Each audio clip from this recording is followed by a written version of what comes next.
सत्यदेवाय धीमहि तन्नः सर्वप्रचोदयात् ॐ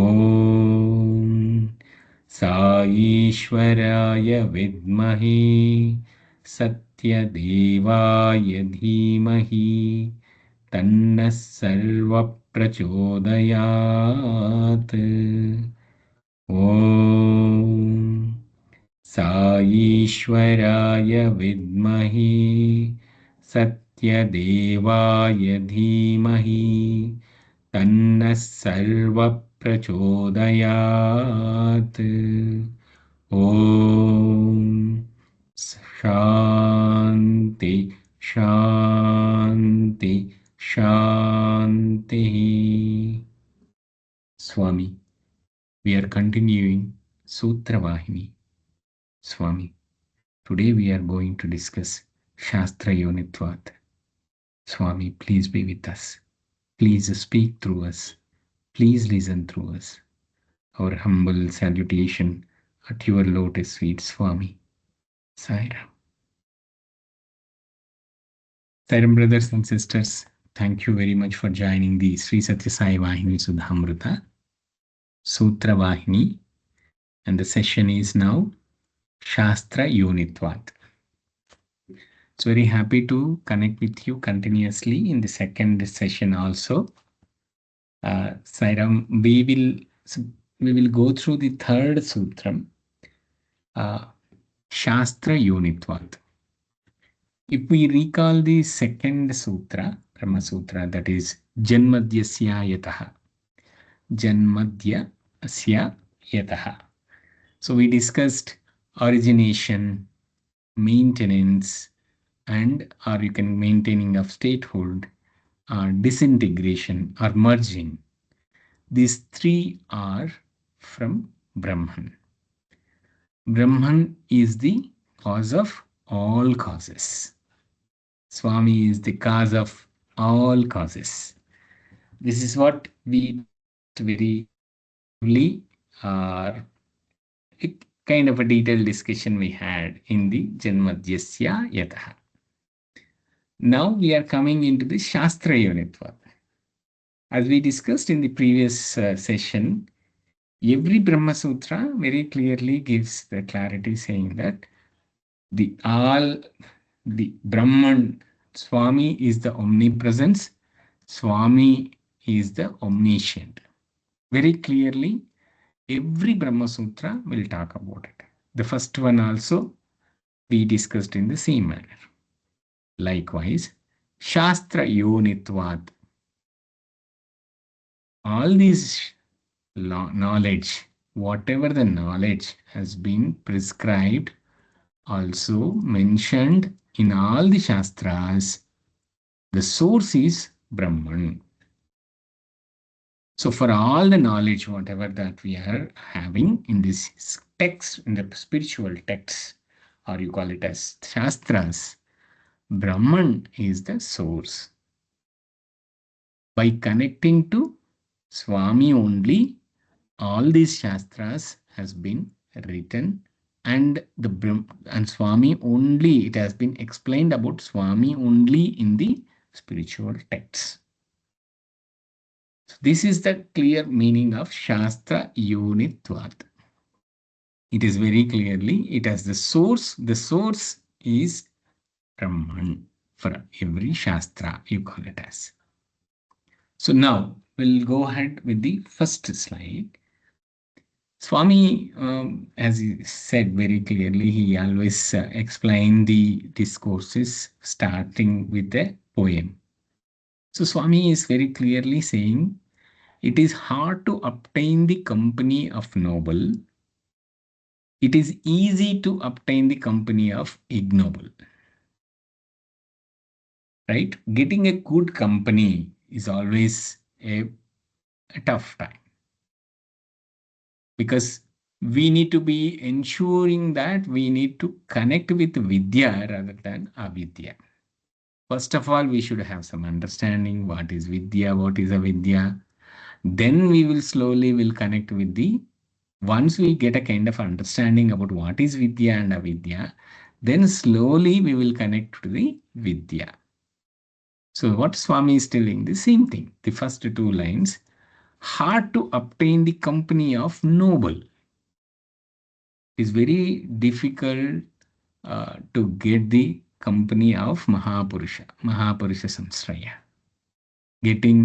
Connecting with the intellects who who completely connected with divinity, who are with spiritual text knowledge, who are is doing satsanga, who believe that everything is run, this whole system is, the source of all this system, cause of all causes is Swami only.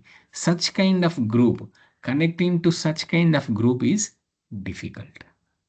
And it easy to obtain the company of ignoble.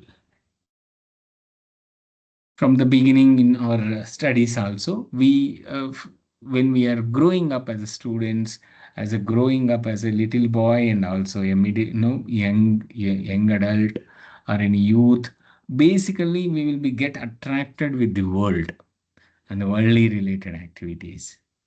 So it is very easy to obtain the company of ignoble because it is available everywhere. That is the reason Swami is saying pebbles are available in plenty, but it is hard to obtain the precious diamond. So it is very difficult identifying one form, identifying that as my divine form, connecting to that particular divine form, and then going through the Vidya is very, very precious. That precious diamond is our Swami. That precious diamond is our organization. That precious thing is our Vahinis and Swami's Sahitya. So, Swami is very clearly saying that be with that good company. So, Shastra Yonitvat is going to talk about this only.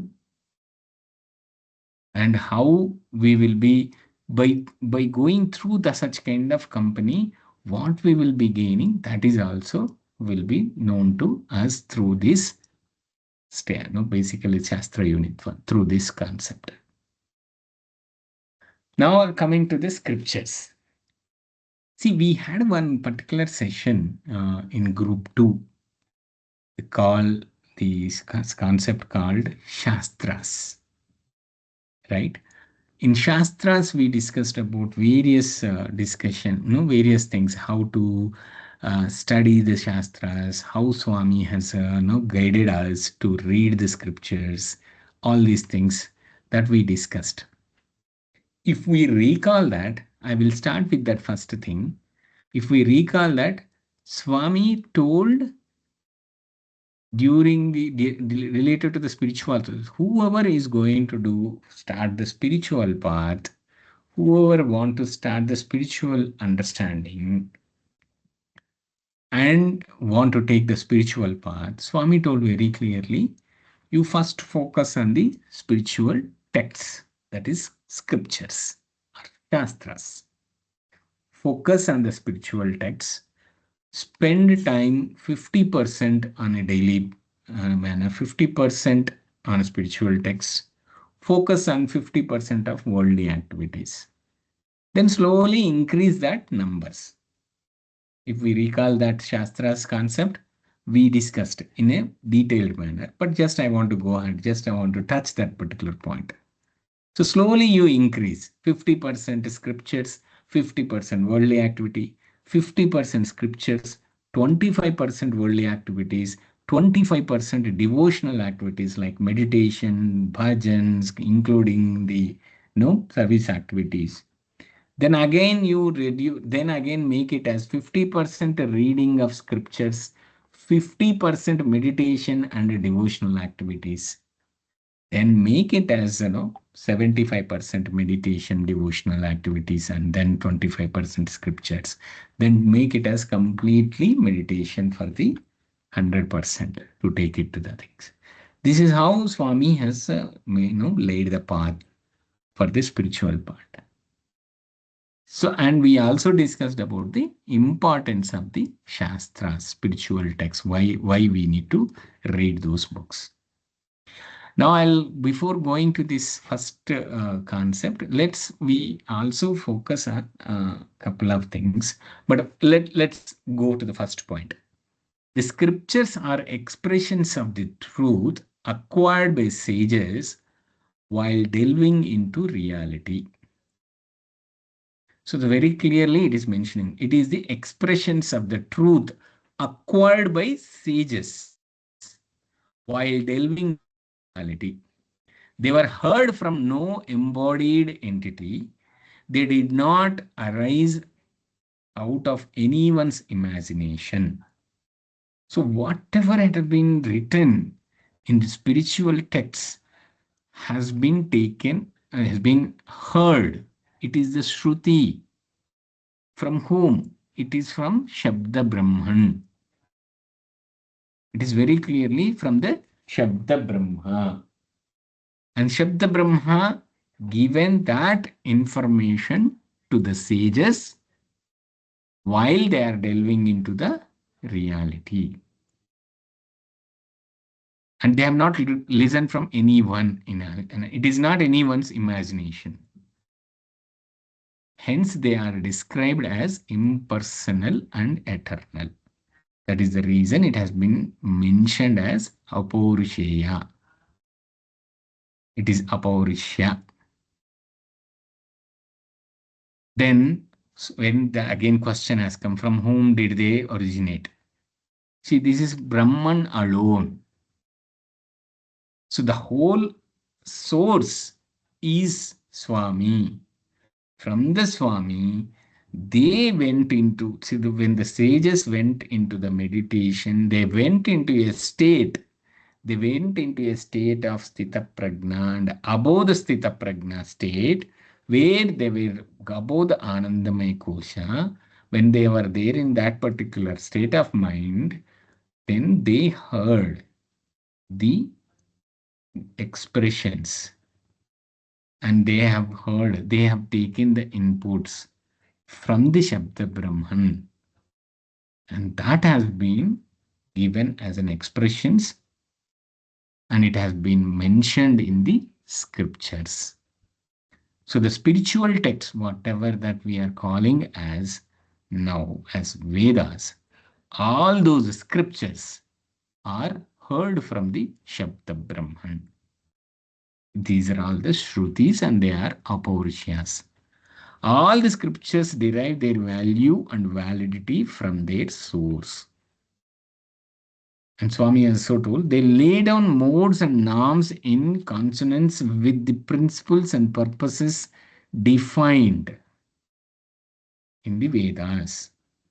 So every text, whatever has been written, if you go to Purusha Suktam, if you go to Rudram, if you go to Upanishad, if you go any inputs which has taken in the Rigveda, Yajurveda, whatever the discussions are happened, and whatever that has been very clearly mentioned, all those are listened from the Brahman. All those principles are listened from the Brahman, and it has been written in the Vedas. It has been discussed. Those discussions, that particular whatever has been listened, has been documented by Sri Sage Vyasa Maharshi, and that is the reason he has been called as Veda Vyasa. We are all aware of these things, but just a recalling. So one must resort to the scriptures to identify what is good, what is bad. So that's a very clear indication. I know.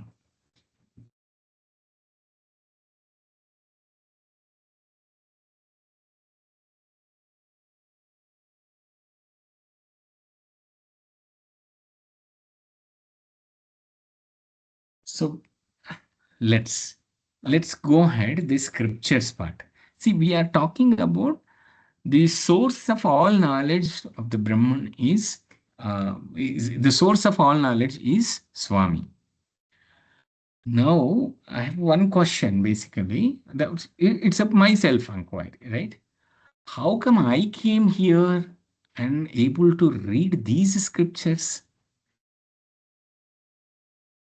I'm not, so basically, how come I came here and how come I'm able to read the Vahinis, which much precious, where the Bhagavan himself has written. And I'm able to hear that Vachanamrita, able to go through his Vachanamrita, reading his Vachanamrita. His reason is all even his divine discourses, understanding that, going through the Vahinis, going through the discussions, satsangs. How come that came up? The source is also Brahman. Right? Swami has given that blessings to us. Swami has given that, the Swami showed his grace on us. That is the reason we are coming here and then studying the Vahinis.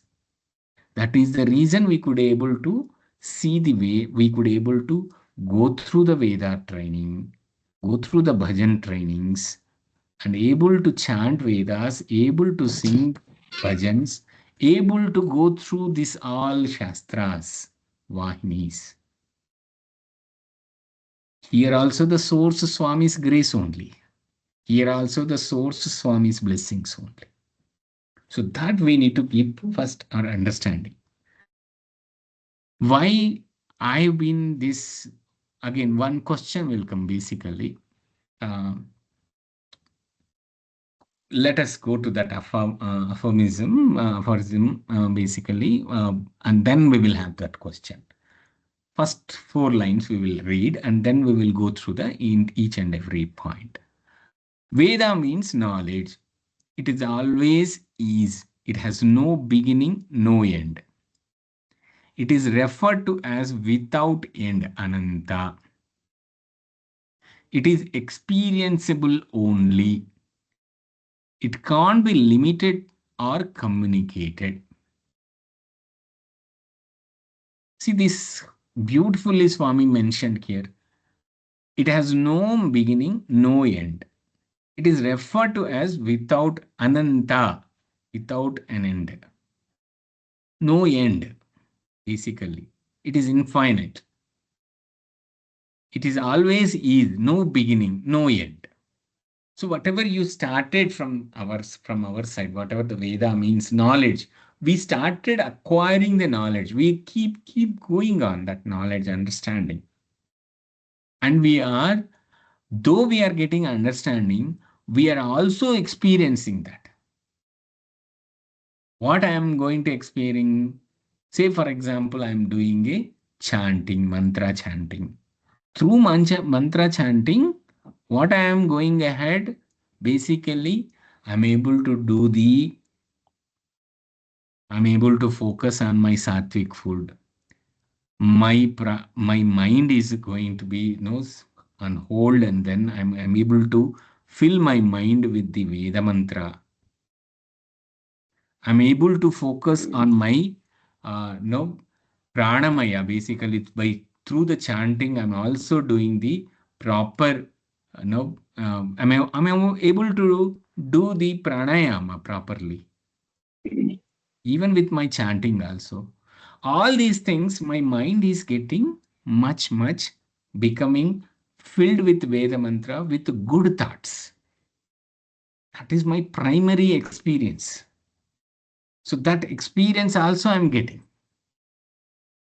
Through that experience, I'm going a little self inquiry that I'm going inside. I'm doing an inward journey, and slowly I'm understanding each and every word mentioned in my chanting. So that's a very clear, right? So these two things, it is experienceable only. It cannot be limited or communicated. How am I experience? I can communicate, but I cannot express. I can communicate that, but at the same time, It can't be communicated in the way how I have experienced. So, Swami very clearly in saying that each individual is unique, he can be experienced and he can be communicated. So, it is a marvel and unprecedented phase of personal experience of for each one. Since Brahman is the source of such knowledge, it is extolled as all knowing, almighty, and all pervading. Since Brahman is this. See, again, one more. Since Brahman is the source, since Swami is the source of this, it is omnipresence. It is almighty. It has all the updates, all knowing. It is all pervading. So if we look into Vedas, particular Vedas and also the Upanishad, it has told about everything about Vidya. It is also told about avidya. It is about universe and also the world. But the understanding is very clear that source of everything is Swami. So, understanding chanting of Veda and experiencing of Veda, experiencing of Swami, these are all things are to the ultimate goal is experiencing Swami. Experiencing Swami and doing a complete inward journey and then completely connecting with Swami, doing the dhyana and then being merging with Swami, be in the samadhi. So this is the main source. So what Swami is very clearly saying that this aphorism conveys the meaning that the Vedic scriptures must be resorted to know Brahman, that only they reveal Brahman, and that all Vedas lead people to the same knowledge, that is the Samadhi. That prajna need to be obtained. So now again coming to the point. So we discussed, right? So we discussed why I am reading the scriptures, meaning Swami's grace. Okay, well and good. Swami's grace. If Swami's grace is there, I need to understand. I could have learned this very much. Always it is looking like new for me. Say, for example, if I go for a meditation, so many thoughts are coming up, but I'm not going to concentrate. I'm not able to go in inward journey. Simply all worldly thoughts only will be there. Why it is coming? Why it is like? Why it is disturbing me? Though I'm going through the Vahinis, though I'm going through the Veda chanting, I'm still not able to understand properly why it is happening like for this. The question is, the answer is very simple. Because we are not used to this. We have started learning on this. We started practicing. We started understanding this new thing. Whenever I see a very rainy forest, very well valleys, very well new, the great forests which I look into is whenever we go safari, we like very much. We are very much think that we are very much connected to that. Whenever see all the pet animals, also the animals in the even though it is a wild animals if in a wild in a TV screen if we are looking into it, we connect very much. We felt so happy to connect with that. Why? Because what I understood, okay, I'll tell myself inquiry point of view. What I understood is because I came from there only. I experienced all these things. I enjoyed that in my previous lives. That is the reason I completely connect with that. And I see very lovingly, I see that pet animals. I show so much love on those people and on all those, even though it is wild animal, if it is on the screen, I like very much. Same ways forests. Same way various no landscapes which I look into it. I'm very much connected there. Likewise, I am more connected to Swami. So much of love is there with Swami. The love is which exceeds, like what I can say. The love is more than ourself, right? So it exceeds ourselves. Than myself, I love more Swami, right? Everyone has the same kind of experience. Why? Because I came from him.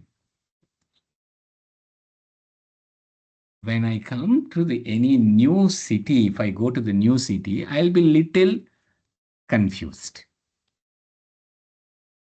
I'm very much, connected to my hometown. I'm very much connected to my known places wherever I go. When I go to the new city, it will be very tough. When I went to London, little okay because already used to some kind of cities. But I went to Hong Kong. The first time when I just took the hotel, and then after that okay, let me go and roam in the city. I just came out of the hotel and then just started walking towards the one of the place. So, and I want to take some photos. This I'm asking one person, then he took a photo. Then after moving, after few steps away, I can say few feet away, after 100 meters, again I want to take a photo, and then I'm looking at the person. I thought like he looks like same, the one who previously took my photo. He looks like the same because all the Asians, particularly the area where the Asia Pacific people will have the same kind of facials, face basically. Uh, so I got confused. I also got confused with the people. Many people are looks like same. So I came back to the hotel. Let me get some kind of take a guide and then go into that hotel. Likewise, now we are going into the transformation. In this transformation, I went through all these things. Now I have so much of love on my Swami. Swami has showed some grace, and then I'm taking his help, and then I'm going through this text. So when you are going through this spiritual text, Swami is very clearly saying that this is this text. Source is me only. Understand that it is Swami only. Whatever it is, the aphorism is this aphorism is very clearly saying that this aphorism very clear saying that this spiritual text, whatever it is in Veda, the source is me only. Now you read it. Now you can focus on more love. Understand that it is me only. So that is what in the Vedas originating in Brahman reveal it. So if I love more Swami, it is very easy to understand this text. If I have so much of love, I feel with him, and I'm going through with him, I'm reading with him, I'm connecting with him, then the scriptures can be easily can understand. That is the reason Swami is telling this devastated. Only the scriptures can liberate people through the illumination named knowledge. So it will enlighten me. It will connect me to Swami.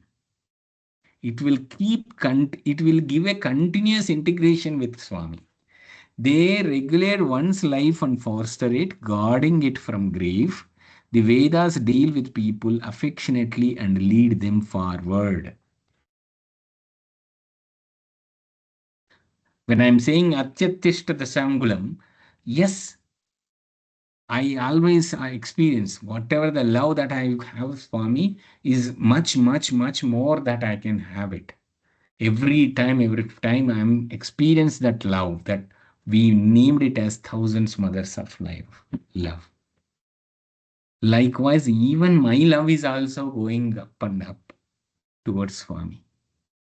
So that's very clearly explains this. That is the reason how I got this knowledge, How I here I means please mention please read this while I'm talking. I means it is each and every one of us in the discussions who are here.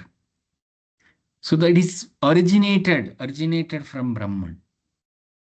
So I am originated from Brahman. So whatever has been originated from Brahman, that is Vedas, is also, if we show that much of love, definitely the text information, whatever the information it is there in the text, the principles has been provided in the text. We love, we continue, and then it is easy to go through the getting the elevation or enlightening in that, and then getting the liberation. That is the reason Swami said only the scriptures can liberate people. Swami again giving more information. See, this is all came from Sutra Vahini only, this whole text. Shastra means that which brings memory what has been forgotten. Remember this line we discussed, right? I'm aware of, I came from there, from the forest. I saw those animals. I came from those different lives. That is the reason I showed so much of interest. I'm also showing love on them. At the same time, I also came from Swami, but while coming from Swami, this knowledge is also there when I was there with Swami.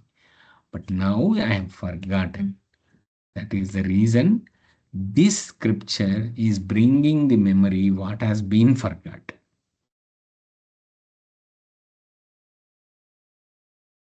Brahman is very selfless of every person, as we are very much discussed in the Bhagavad Vahini. The scriptural directives and counselors direct counsel everyone. It gives me very much clarity, right? For every state, everything. When we am saying that akasha, vayuhu, prithvi, sorry, vayuhu, agni, apaha. When I'm saying all these things, basically, aushadhi, annam, whenever I'm saying all these things, right? Very clearly, it is giving me the knowledge, giving the directions, it is counseling me. So it is giving clarity to me, saying that what I am, from where I came. So people yield to delusion and become one with the darkness caused by false values and attachment to the unreal, the me and my. But scriptures is the mother. She does not give up. She persists and pursues. She reminds people of their goal to ensure that they will be saved. Who else can tell this other than Swami? Swami is very clear. Scripture is the mother. She does not give up. She persists and pursues. She reminds people of their goal to ensure that they will be saved. It's very self-explanatory. Very much we are experienced. We went through various Vahinis. This is the last Vahini. In all these Vahinis, we learned Swami as a mother taught to us in various concepts. So Swami is again saying the scriptures are numberless and lifetime is too short. Of course, one need to drink the entire ocean to its states. One drop on the tongue is enough. Similarly, it is impossible to understand the contents of the scriptures, but it is enough to grasp the important lesson that elaborated to put into practice.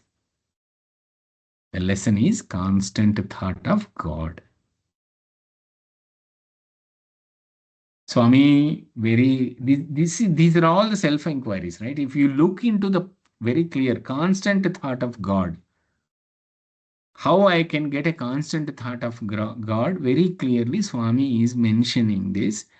The scriptures, it will give it act like it is a mother. It makes sure that understanding the content, and it is also ensures that to give the no no to grasp that content. So that is what our thousands of mothers love, whatever Swami always show more than that. That's what Swami has done, right? He wrote entire all the scriptures, all spiritual texts in 15 Vahinis. And he has given 2000, more than 2000 discourses. All these things, all the scriptures essence he has come up. So that's what Swami is saying. Enough to grab the important lesson. That important lesson is constant thought of God. Swami ensured that he's the one who is going into the spiritual path, connecting to Swami, constant thought of God is continued. So the Vedas teach constant thought of God. Swami is very clearly saying that that is the reason constant thought of God is very much important. That will be given by the scriptures because the source of scriptures is Swami. Swami again giving the example also. Prahlada's unflinching faith in God. Swami mentioned very clearly saying that when, as we discussed earlier also, right, when Hiranyakashipa very lovingly he will take his son into his fold, and then he will ask, "My son, have you learned all the vidyas?" Then Prahlada very politely will tell that I learned the secret essence of all learning. విద్యలోని మర్మములన్నీ నేను చదివితి తండ్రి. This is in Telugu, it is a saying is there. I learned the complete essence of secret essence of all learning. Even what is that learning? Constant thought of God. So very clearly from there. Then the because what is that? Then there's a, he who illumines everything, he who finally observes everything with himself is the one, Narayana. Having him always in mind, experiencing bliss thereafter, thereof awards fulfillment of to all. Swami very clearly taking an example also. So the Prahlada, when did Prahlada told all these things? After learning the essence of learning, all learning. He will return from these studies. Just compare the Chandogya Upanishad and also the Hiranyakashipa incident. There the father, Uddalaka, asks the Shvetaketu, right? When Shvetaketu learned all the, he studied all the Vedas and he'll come back to home. But the father can understand that he's not with the constant thought of God. He is bitten by the vanity of pride. And what kind of pride? It is scholarship, basically vanity of knowledge. So that is the reason Uddalaka tried to resolve that issue and he will explain that what is Brahman. But here the difference is it is completely different. Prahlada learns seek the constant thought of God, and he will come and he will explain that to the Father. So that what this is giving, this is what is this provides to, what is that message that we are getting from this complete story? It's very clear. It is unflinching faith. It's unflinching faith in God. Constant thought of God. So these are all things come from Shastras only because scriptures has come from Brahman. Obviously, the self-inquiry will come and then ask, how come I can believe these Shastras? Like how the current, the current Gen Zs or current youth, the youth of every youth of from past hundreds of years, everyone is asking the same question. Who are coming, so not only the youth, those who are not Not, but it's very clear. Whoever get into the constant thought of God, whoever understood that they have come from Brahman, whoever come and have a company of noble people, they will get connected to the knowledge. Likewise, there are people, there are sages who went through the Vedas, who went through the Shruti, who heard the Shruti, and then they thought like whether it is correct or not, they want to test it. They want to experience it. They want to experience completely. They want to do the darshana, meaning they are able, they are experienced, they should able to see it. They want to experience it.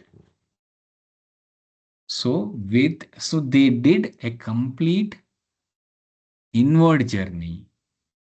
They have tested the Vedas in various ways, 1 to 10,000 times, and they are experienced that and experienced and able to and got that particular the essence of Vedas and essence of learnings completely. They experienced it. Then they given that as they defined that as Darshana Shastra. Now let us come to the topic, the Shastra Darshana. The Brahma Sutra is also known as Saririka Shastra and Vedanta Darshana. So Swami is telling that Sariraka, what is mean by Saririka? Sharira means body. Shariraka or Sharirika. So what means all the components of the embodied Atma. All the components. What are those components? Atma, ego, senses, etc. So all the senses, mind, intellect, antakarana, ego, atma, everything is there. All the components of this. So that is Sharirika. So Shastra implies examining the nature of all these two to the greatest possible degree. That is to say, the scripture established that Brahman is the basis on which else is imposed and that one's reality is bliss itself.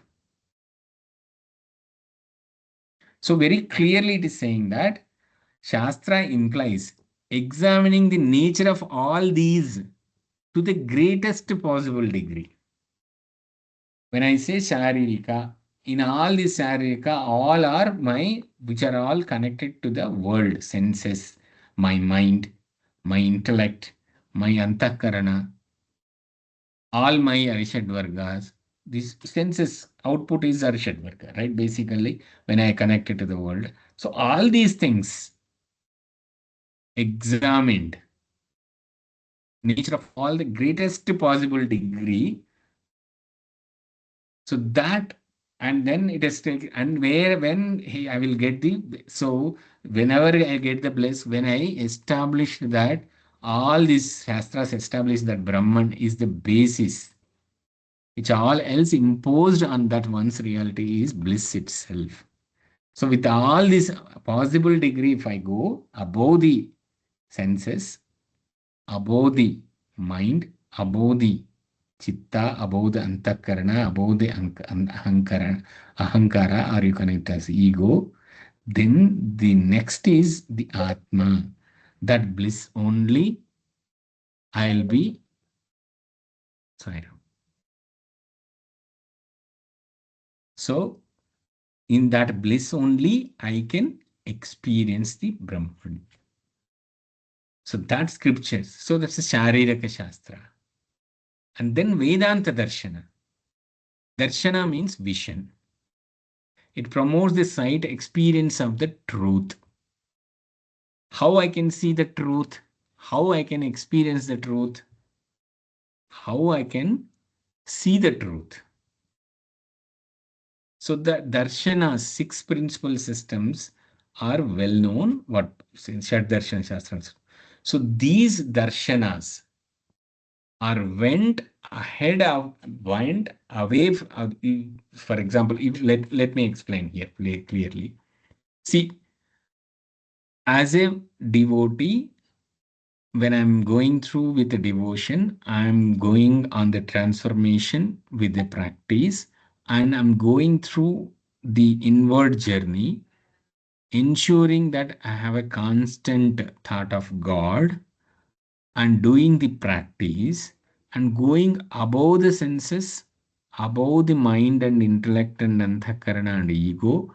When I went into that particular bliss, in that particular state only I can experience and I can see the Brahman, or I can experience the Brahman. That's Salokya Sayuja. In that vision, that darshana. So how I can experience that? For that, Veda text is there, Vedas are all those there.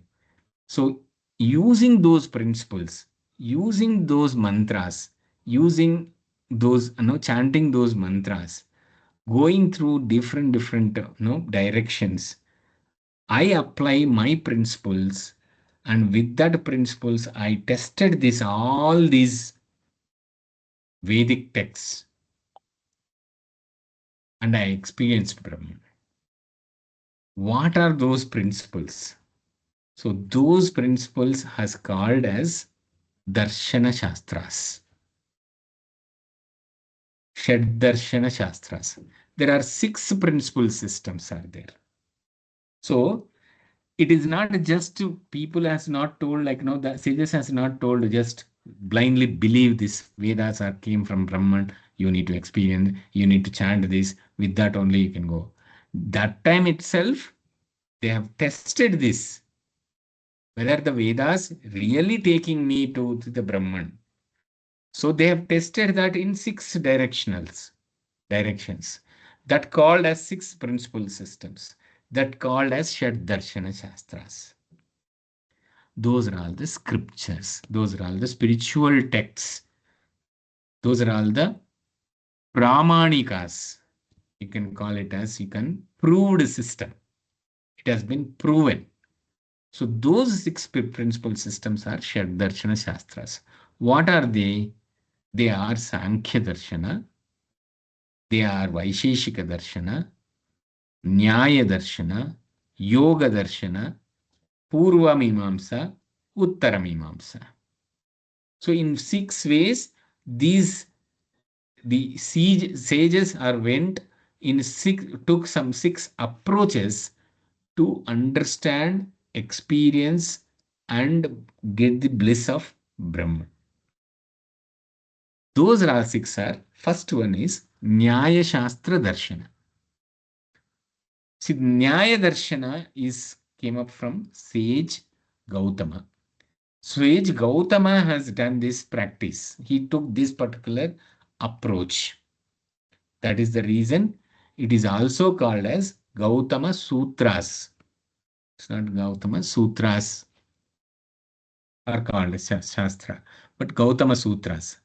These forms, I'm sorry, I will update this. It is not Gautama Shastra, it is Gautama Sutras. It's also called as Gautama Sutras. So how he has come up to experience the Veda by chanting. So he did his self-inquiry. He went through and complete with in his blessing.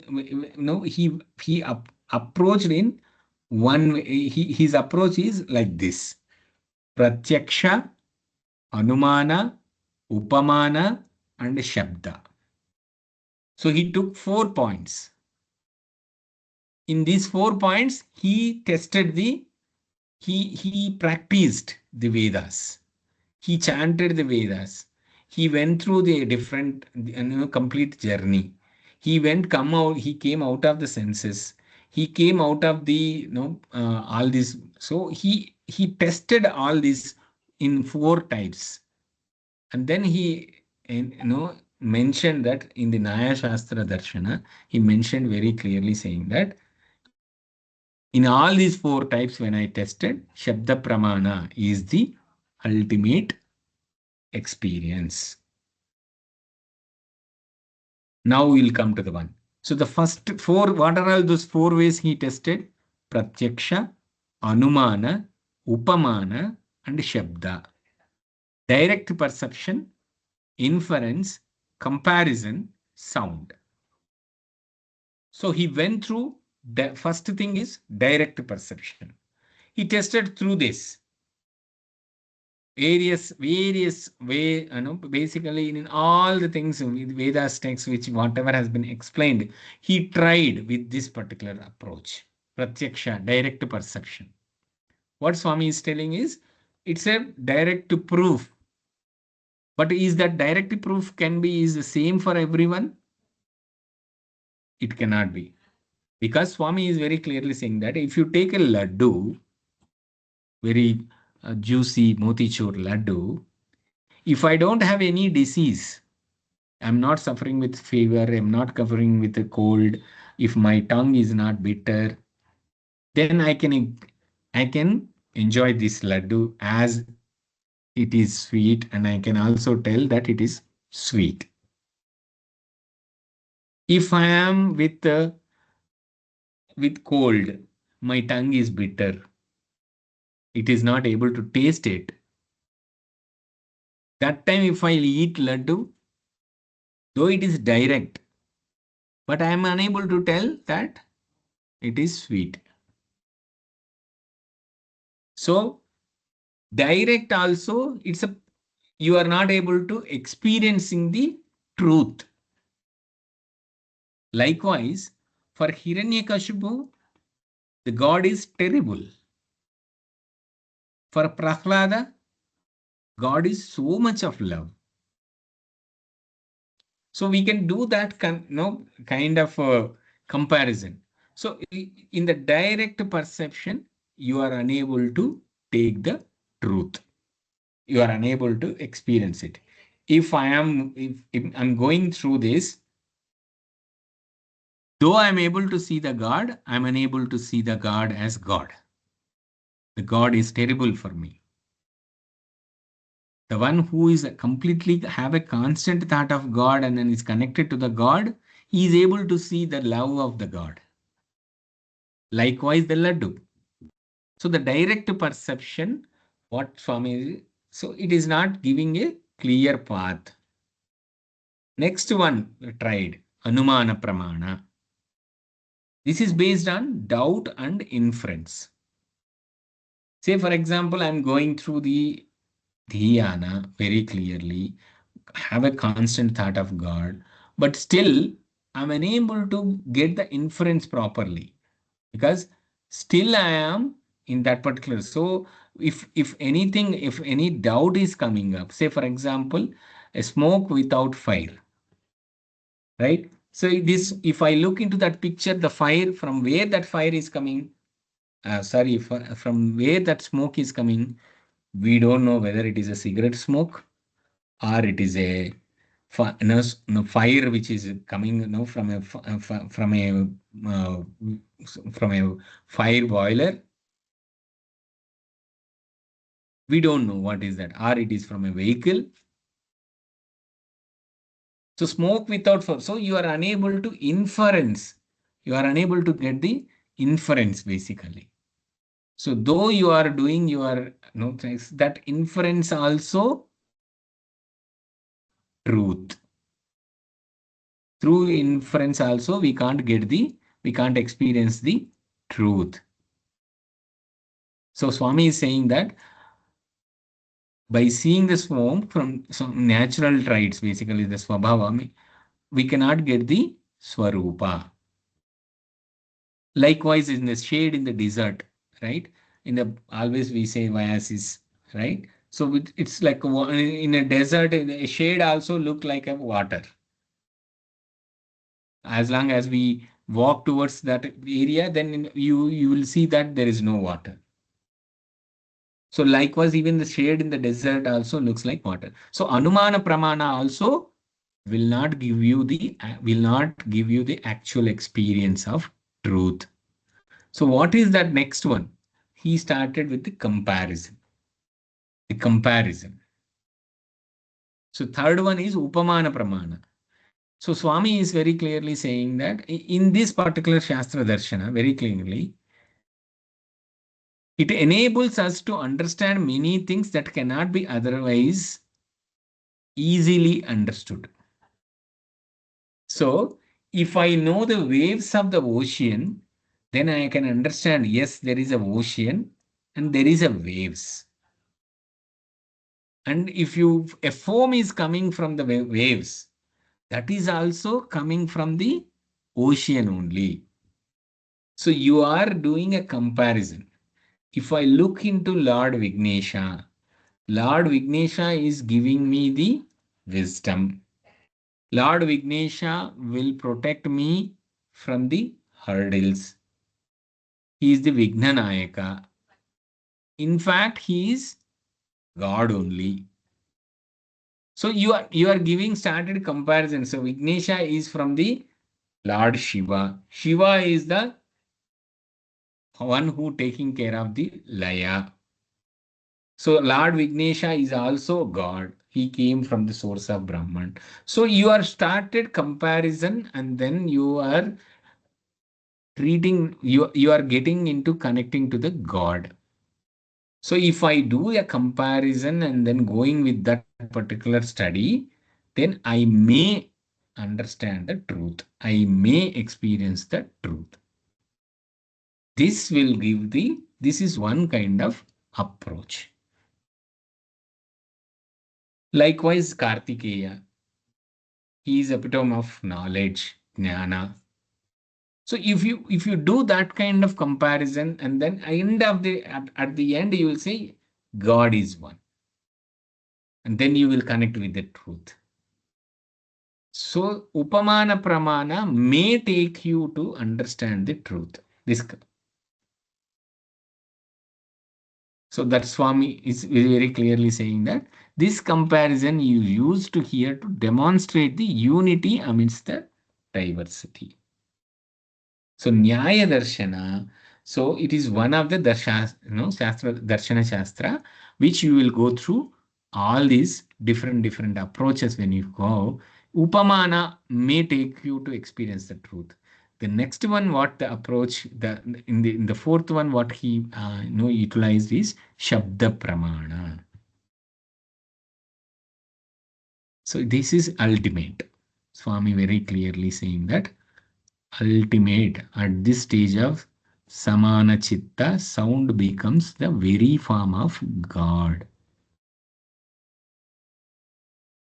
So the man who did the inward journey, who took the aspirant, who completely connected to Swami, has a constant thought of God, continuously doing the practice, sadhana, involved, coming out of the avidya, and coming out of all the senses, coming out of all the five elements, meaning the senses, and then experiencing the sattva guna, and then coming out of all the mind, chitta, intellect, completely merging into Swami.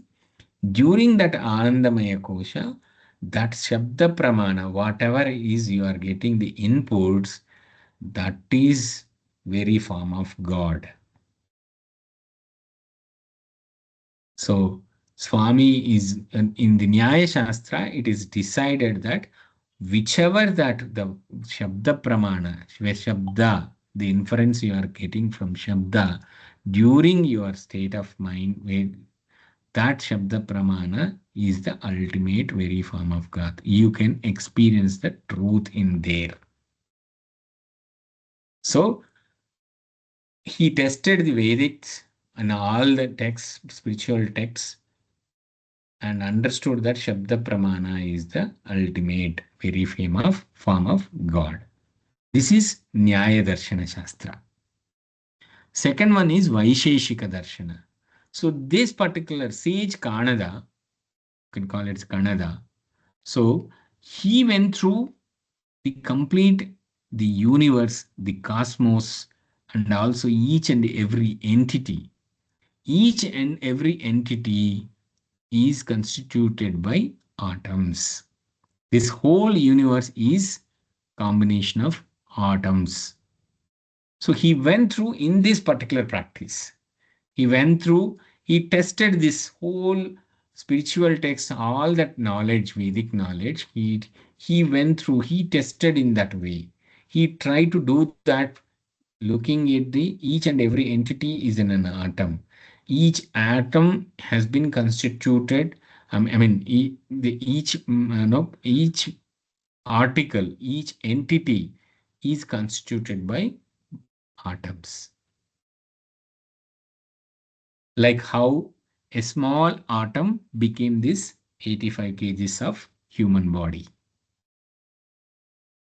Like a small atom became a pot. Like a small atom became a big iron chair. So how it became? It's constituted. This whole matter is constituted of atoms. So he went in that way. So understood and he understood very clearly matter and nature are reality. So padartha is unchangeable.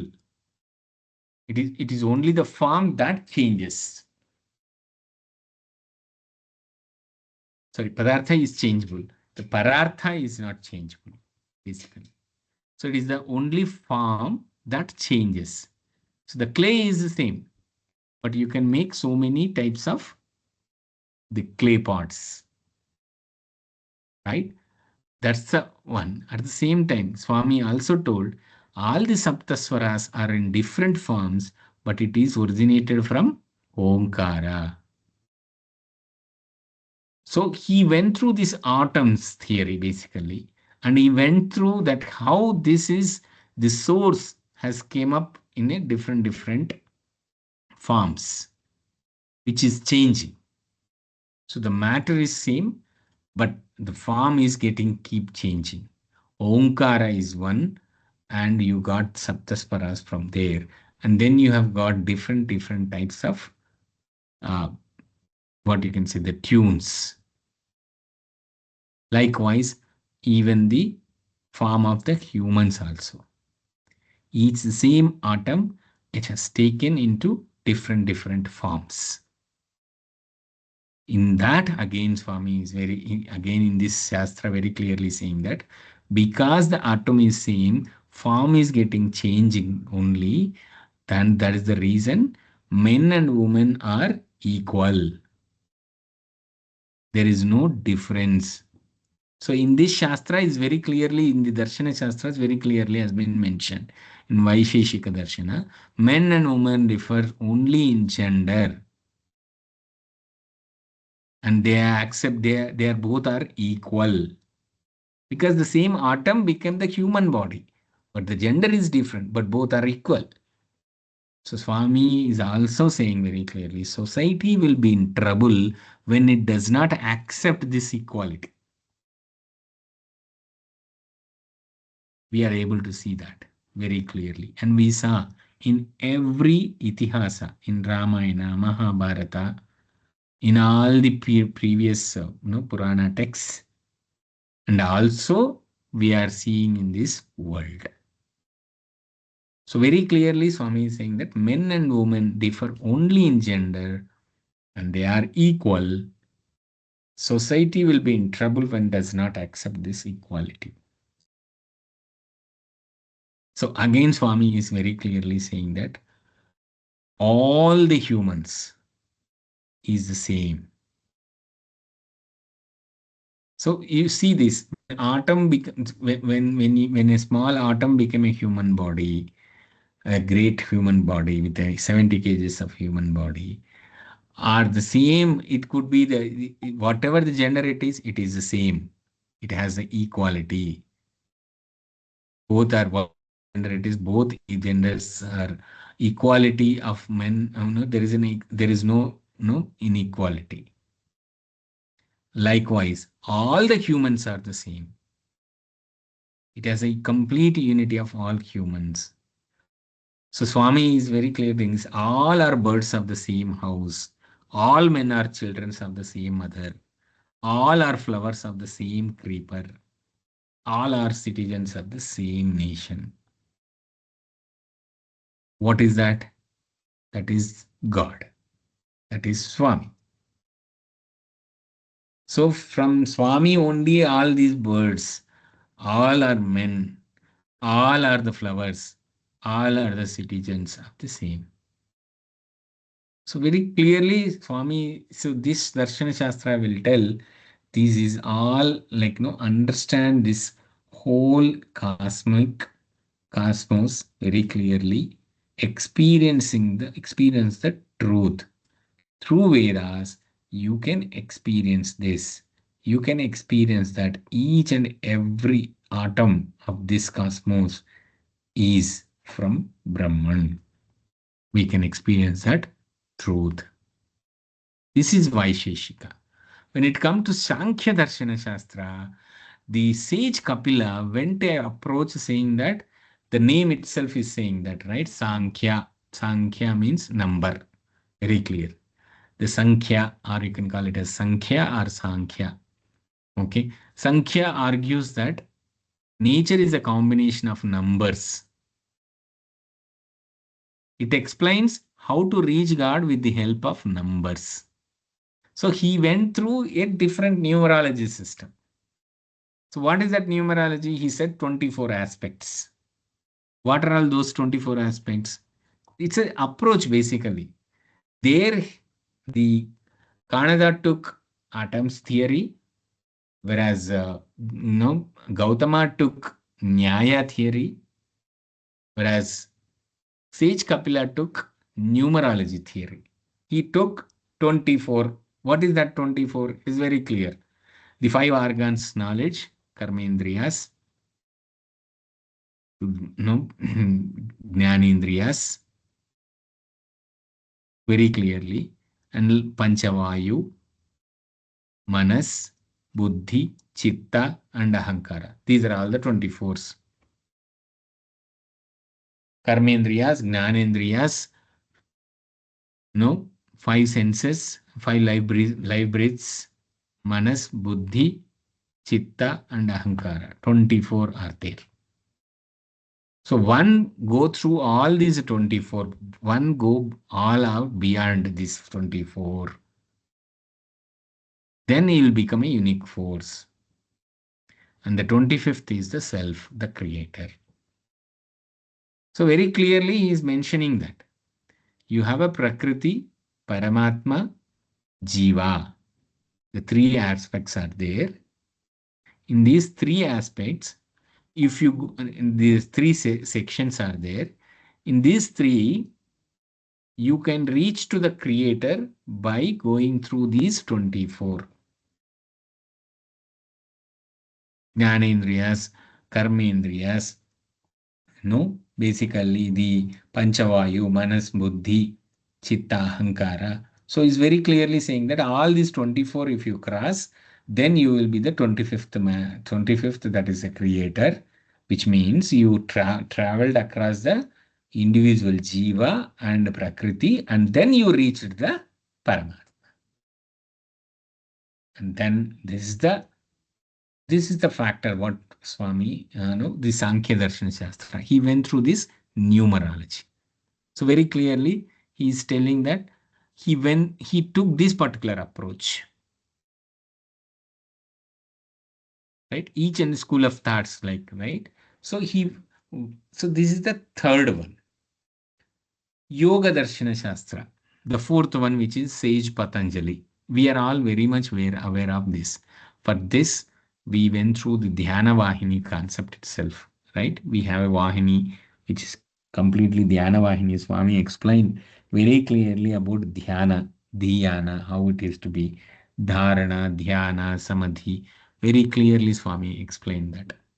And also, Swami explained about the Ashtanga Yoga, right? So in Prashanti Vahini. So it's very clearly so yoga darshana. Sage Patanjali has came up with a approach saying that Ashtanga Yoga. If I'm going through the yama, niyama, asana, pranayama, pratyahara, darshana, no, dharana, dhyana, and samadhi, then I can experience the truth. For that, what has to be done? First of all, a healthy mind and body is essential. Swami clearly saying that, very clearly, Swami is this. Though man can adjust without food, he cannot do the same without sleep and rest. Lack of sleep is a common problem in several countries, including India. This extracts a heavy toll on one's health. To achieve four goals of life, the Purusharthas, Dharma, Artha, Kama, Moksha, a healthy mind and body is essential. For that, we should be very clearly, we should have a practice of yoga, plus they also need to have a nice sleep. So we should have a good sleep in the night. We should have a good yoga practices, which makes healthy mind and healthy body. Swami also saying that the discipline is very much important. So to go through this Ashtanga Yoga, the discipline is very important. Swami is very clear. The major disciplines prerequisites for deriving the benefits of yoga, notably with respect to diet. The food taken is to be both mita and hita,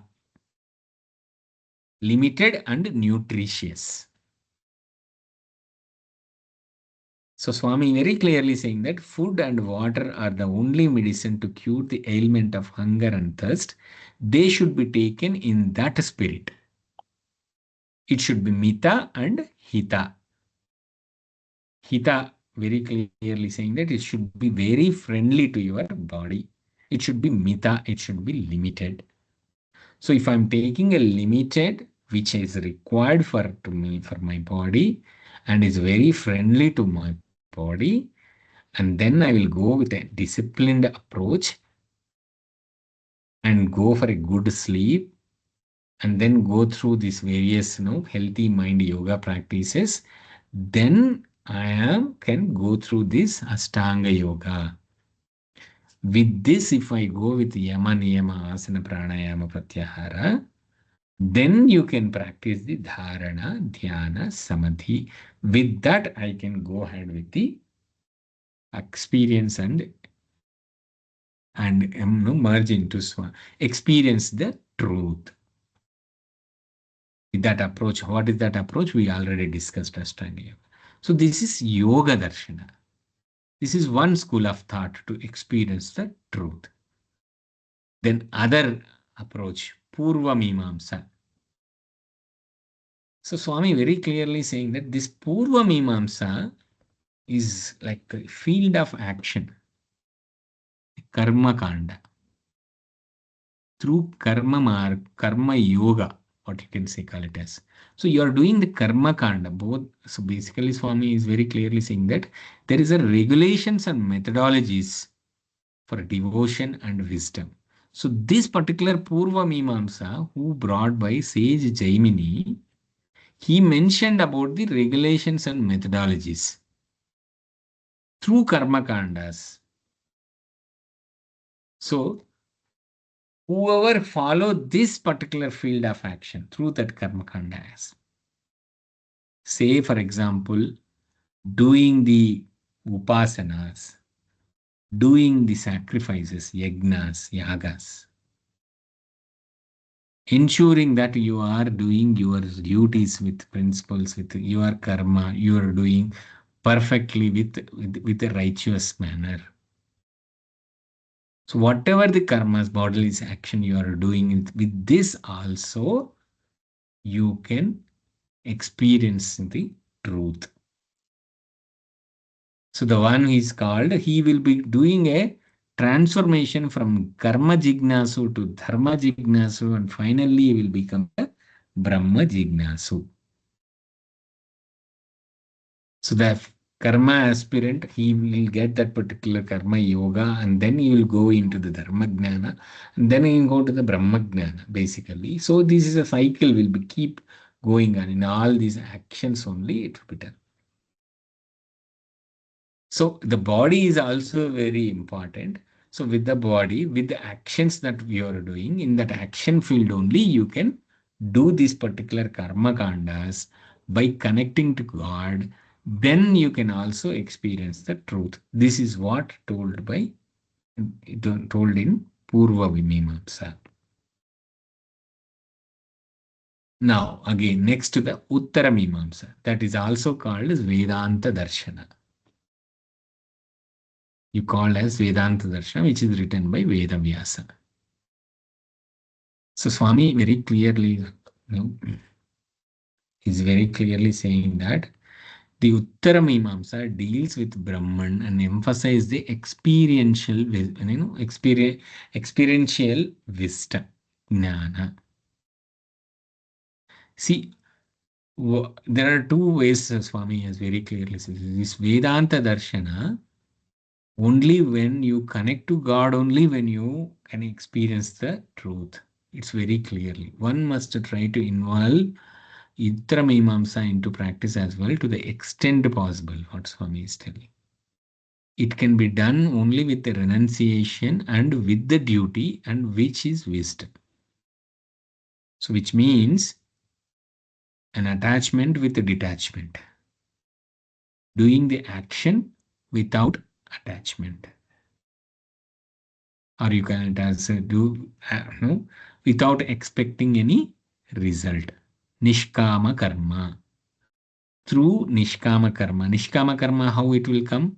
When you have a detachment, which means renunciation and doing the selfless action. Then that will become the wisdom.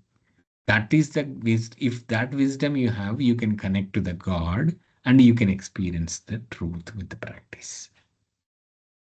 If you take an example of Arjuna and Krishna, Swami explains this very clearly, saying that Arjuna will be thinking about, say, Krishna is going to going to the Kauravas court, basically in Kauravas Sabha, to have a to ensure no to convince the Suyodhana and Kauravas, all the elders to convince him to stop the war actually.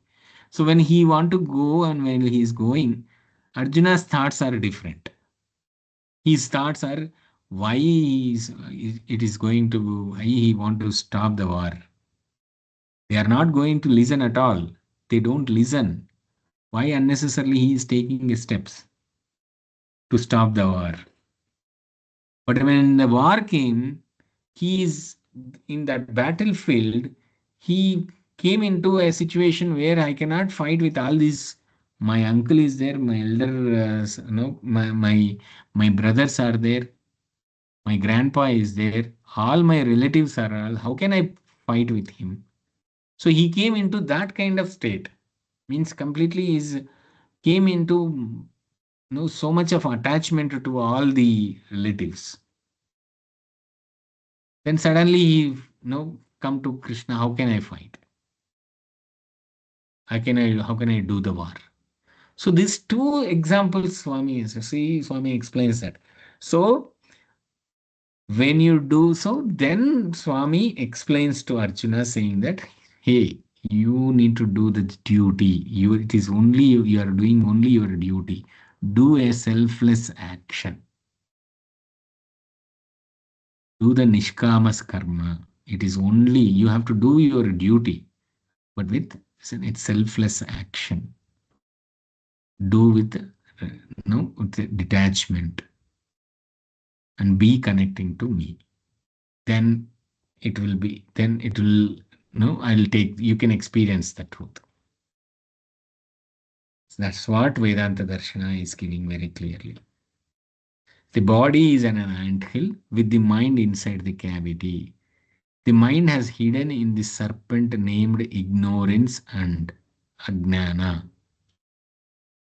The serpent cannot be killed by resorting to satisfaction oriented works. Kamya karma.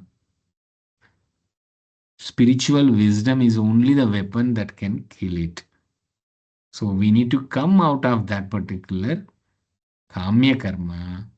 Instead of satisfying the body, instead of satisfying the worldly connectivities, come out of that practices, be detached, do the selfless action, get into connecting to the God, and go through that inner vision, and then do the selfless activities, practices. That will take you to the renunciation, that will take you to the experiencing the truth. Shraddhavan labhate jnanam.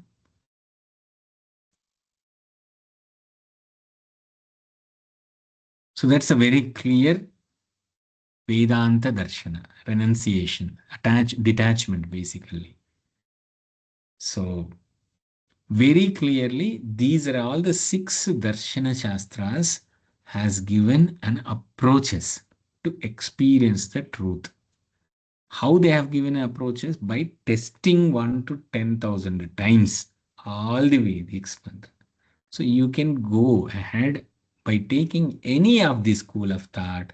You do start practicing it, and the result is experiencing the truth. You go through the Shabda Pramana. Shabda Pramana, how you will do? I am doing my Shabda, doing the Namasmarana, or doing my chanting. Through that, I am holding my mind, and then I am doing an inward journey towards Swami. So I am coming out of all with that, I am cleansing of my chitta and then getting into the getting out of the senses and connecting. That is Nyaya Shastra. Sankhya Shastra, giving an another number aspects, numerology aspect, coming out of all those 24 line items, experiencing the truth. Same thing, but the approach is different. Vaisheshika, and ensure that all this cosmos has come from an atom. This atom only made all this matter. And this matter is came from Brahman only. Forms are different. You see different forms of gods, but only Paramatma is only one. Likewise, many people looks like so many humans are there. All are same Atma. It is a reflection of the entire cosmos is just a reflection of that. Likewise, Yoga Shastra, another approach of through Ashtanga Yoga experiencing the truth. Fourth, these are all the fourth one, right? So then again you have the Purva Mimamsa and Uttara Mimamsa. Purva Mimamsa gives upasanas, karma kandas, doing the yajna, yagas, and all those things. Going through all these things, coming into the detachment, and then do the nishkama karma, and then getting into the experience the truth. Likewise, the Uttara Mimamsa completely come out of that. You experience, do only selfless action, completely detach from this world, constantly connect with God. Then this also you can experience the truth. All are the school of thoughts. These are all the spiritual texts. So the spiritual texts are tested by the different various sages, six sages, came up with the six principal things and given these Darshana Shastras. So with this Darshana Shastras also, Vedas has been proved that with Vedas, we can connect to the God and experience the truth. Same thing as done by Bhrigu Maharshi. Bhrigu is son of Varuna. Varuna. So Varuna, when he is talking about when he is going to the studies, so Varuna told him to do the inward journey and then ask him to do the regular practice and come back. So every time when Bhrigu went for a penance, so he is doing his own practices And then he came up saying that, hey, I experienced that Anna is the Brahman. He said, Varuna said, no, no, no. Beyond that, there is another thing. Because Anna has come from, another food has come from some other source, right? So, sun, you cannot see through eyes. So, Brahman, you can experience only. So you please go and then do that particular practice. So he went, food was Brahman. Then he came up with vital air. We discussed, right? Whole Chaitanya Shakti is in air. The same thing is in our body. Same thing is in the universe. So all that vital energy is in the vital air. So prana is the Brahman. Then mind was, then again he went through, Varuna is not accepted. So again he went for a penance. And then he came up saying that mind is Brahman. Then again we know he is not accepted. Then again he went there. Then he said Prajna is Brahman because he is experiencing each one, Annamaya Kosha, Prana, Annamaya Kosha, Pranamaya Kosha, Manomaya Kosha, and then he is coming into the Vijnanamaya Kosha. So he is experiencing each sheath, and then finally he experienced the Anandamaya Kosha, and he has not returned to his father, Varana, and he is there in that spiritual bliss.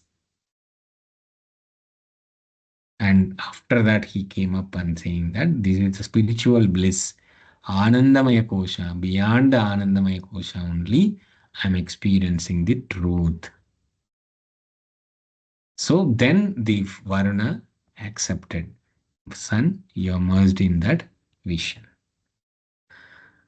So, with all these things, what we understood, Shastras are from Brahman. The source of the Shastras, all this knowledge is Swami. So we discussed about what is the importance of the Shastras. We discussed about the scriptures. We discussed about how Vedas originated from Brahman. So all that examples we have taken, and six school of thoughts also we have taken care. Basically, the six ways of approaches that to ensure that whether the Vedas has given the true knowledge or not, he is giving the, if I follow Vedas will give the experience of truth or not. That also been tested in six ways, all that Darshana Shastras. And then by going through this penance, how Bhrigu is also experienced the Anandamaya Kosha, spiritual bliss, and also the experience the God, that also has been mentioned here in Shastra Yonitvat. So that shows Brahman is the source of all knowledge. How we are getting understanding all these things? We are very clear. Sri Satya Sai Sahitya is giving complete understanding, or you can call it as complete essence of all the spiritual texts. What Swami is source of all the spiritual texts. Swami himself has taught in his divine discourses and also written in the in his own writing, the Vahinis. More than this, what we can say. So Sri Satya Sai Sahitya gives you clear understanding that the source of all this knowledge is Swami.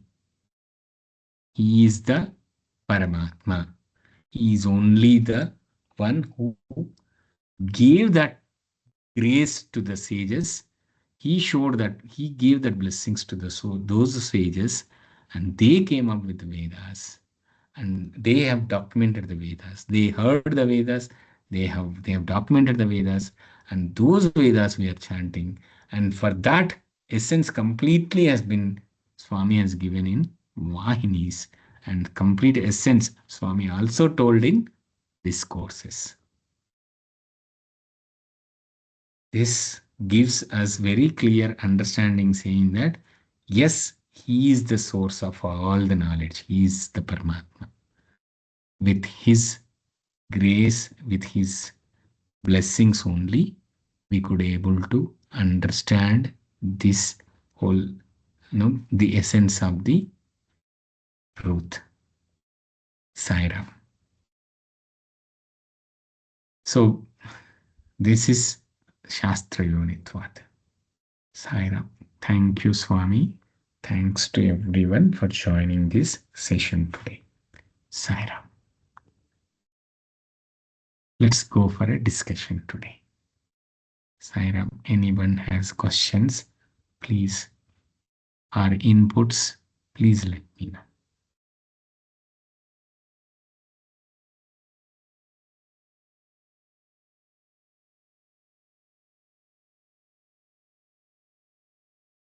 Sairam brothers.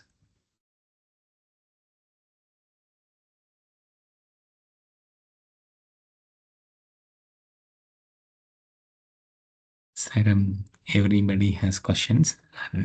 You have any inputs?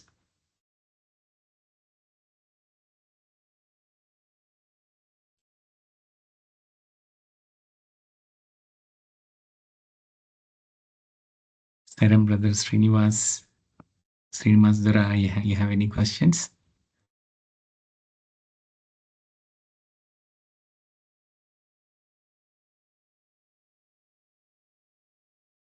How it is going on?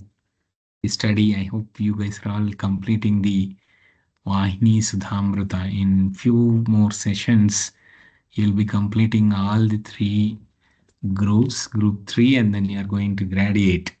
15 Vahinis has been going to complete. Great journey.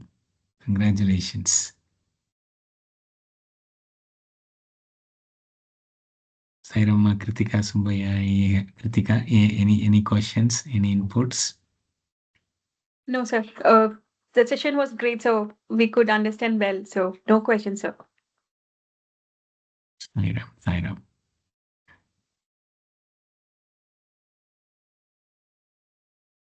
Sairam, Amira, anything, any inputs?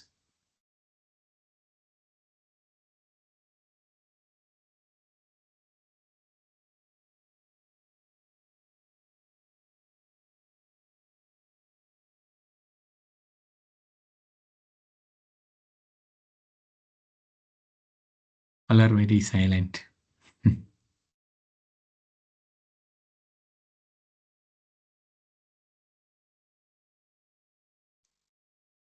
Sairam, Sister Vinita, you want to say something?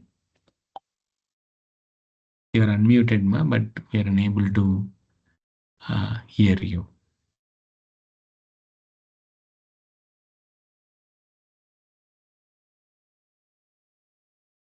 Sairam brother, nice session. Today the session was very nice. Sairam. Sairam brother. Yeah. Ram brother. Really, Sairam, marvelous explanation. Sairam, really, you're so blessed. Very simple and content based. Sairam. No, this is a truth. We discussed whatever we discussed is a Yes, truth, brother. right? This is what we went through all these days. Today's session encourage us to what is sadhana. Sairam.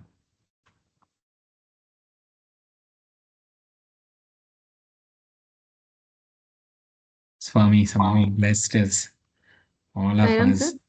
sir. Sairam. Thank you, brother. Tell me now. Yes, ma. We are able to hear you, Vinita, sister. Uttara Mimamsa and Purva Mimamsa. Can you repeat the concept? So Purva Mimamsa very clearly, it's Kamya Karma. Swami very clearly said, right? So it is more related to your karma kandas, doing the upasanas, doing the yagas, yagnas, selfless action again. But your approach is like how, in the spiritual, connecting to the world, doing the worldly actions, but not connecting, doing the nishkama karma, basically. right? You are doing that activities, karma kandas, and you are doing your duty. Same time, you are doing the connecting to the God through karma kandas. You call it as kamya karma. This is more like a doing the pujas, vratas, karanam, doing the yagnas, doing the upasanas, all these things. You know, connecting in that way, you are connecting and then doing your journey. Okay. That is Purva Mimamsa. In that you have regulations, all these principles has been maintained, has been mentioned. Say if I want to do, we discussed the Chandogya Upanishad, right? We in that you have many upasanas. We discussed about Mandukya Upanishad, right? Where we do go with the Omkara Upasana, right? Doing these particular activities and doing with a selfless, basically nishkama upasana. By doing this nishkama upasana, you are going through the connecting to the God. Whereas uttara mimamsa, you are coming into vairagya, meaning coming into detachment. See here, by doing the practice, then you are learning the selfless and also coming into the renunciation. It's a step-by-step process. Whereas here, Uttara Mimamsa very clearly saying is a spiritual aspirant should experience the renunciation, should have a complete detachment. Then you can start your learning. So When first you have Arjuna to, completely came into Vairagya, sir. then Arjuna came into a state of Vairagya. Yeah.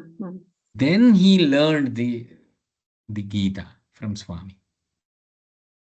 Okay.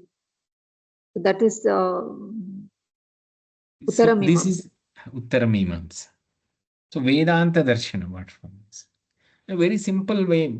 All are one is number theory, the one other one is no basically going through this Shabda theory. The other one is yoga theory. The other one is atom theory. Mhm. And you go with the kamya karma, and then you go into the vairagya. So looking into if you start into renunciation, then you can experience you are not attached to anything. So you can experience, you can understand well, and then you can go through that. So this all different approaches, but all these approaches for what? You are having Vairagya, you will not go into the Uttara Mimamsa. Only if you go into Vairagya, you can experience That's Uttara approach. Mimamsa. Basically, that's an approach. See, these are all approaches, right? You are taking one particular step. Now I am at the age of 50 plus. So what is that process that I went through?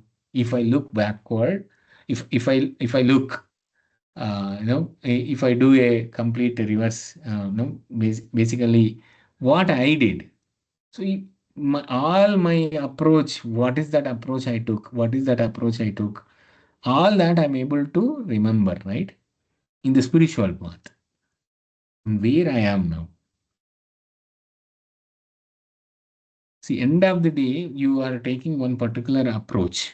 Either it could be dhyana, that is yoga, Ashtanga yoga, or it could be, the one which you are going ahead with the Shabda Pramana through your Veda chanting or bhajans or kirtanas, whatever that you might have started practicing and going through that. Or you might have taken a complete self-inquiry, looking into the cosmos and doing the journey, inward journey, going through the texts, chanting, doing dhyana, and experiencing and trying to do the self-inquiry within this cosmos, how I can experience God, how I experience truth. This atom theory, and somebody can do these upasanas. Somebody will be going through this renunciation, sannyasa dharma, or you can call it as renunciation, completely coming out of the detachment, you experiencing the detachment and then experiencing the truth. Okay. Got it, sir. Thank you. Sairam. Sairam Sairam, brother. Sairam, Sairam brother. Sairam, Is Sairam. Vedanta Darshana and Darshana Shastra both are equal? Vedanta Darshana is the 6th Darshana Shastra. And Darshan Shastra? Darshana Shastras are the 6, these are all the six It's like Darshanas combined. called as Darshana Shastras. Sai Ram, You Sai call Ram. that Shad Darshana Shastras. And Vedanta See, Darshan? each one is one Darshana Shastra. Man. Yes. You will call it as Purva Mimamsa, Uttara Mimamsa. Uttara Mimamsa is also called as Vedanta. Yes, brother. So all these 6 are Darshana Shastras only. The topic went more on the Darshana Shastras because we have not discussed in earlier in detail. At the same time, we also we also need to discuss about what are the scriptures and what is whether those scriptures are just like that we have taken like a granted, or are we tested or not. So to ensure that these 6 Darshana Shastras as discussed in this particular session. Thanks. So all the Vedic tests are also tested and with the help of 6 Darshana Shastras. So with this we can experience the truth. That's what Swami is telling. With all these things, the source is Swami only. And Swami has given all these spiritual texts in beautiful Vahinis and also in his Vachanamrita. Sai Ram, brother. Sai Ram, Sai Ram.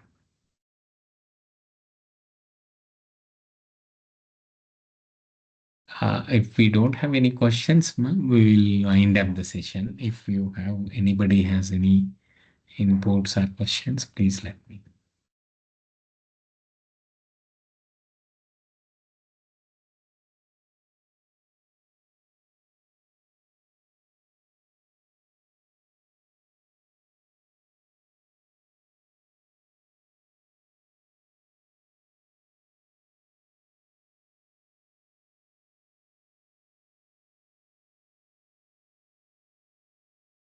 Sairam, Sairam. Sairam, thank you, Sister Meera Nair, for giving the text messages.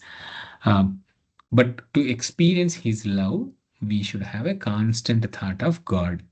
So this constant thought of God is explained in the spiritual text, explained in the Vahinis, explained in his Vachanamritas. So that we need to practice. Then we can be there in the connect.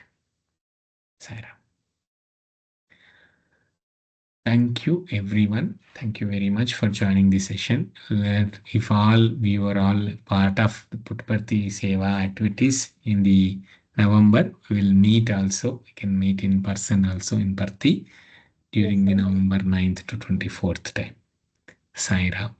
Sai Ram, Sai Ram. We will conclude the session with the 3 Samasta Loka Subhino Bhavantu and Jaikar to Swami.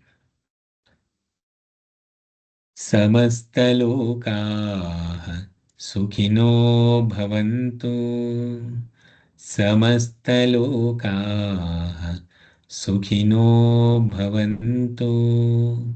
Samastalokaah Sukhino Bhavantu. Om Shanti Shanti Shanti. जय बोलो भगवान श्री सत्य साई बाबा जी की जय जय Jai Sai Ram thank you Sai Ram, thank you. Sairam, brother. Sai Ram thank you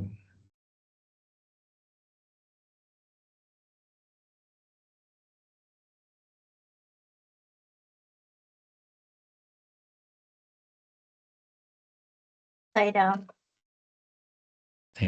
Sai Ram thank you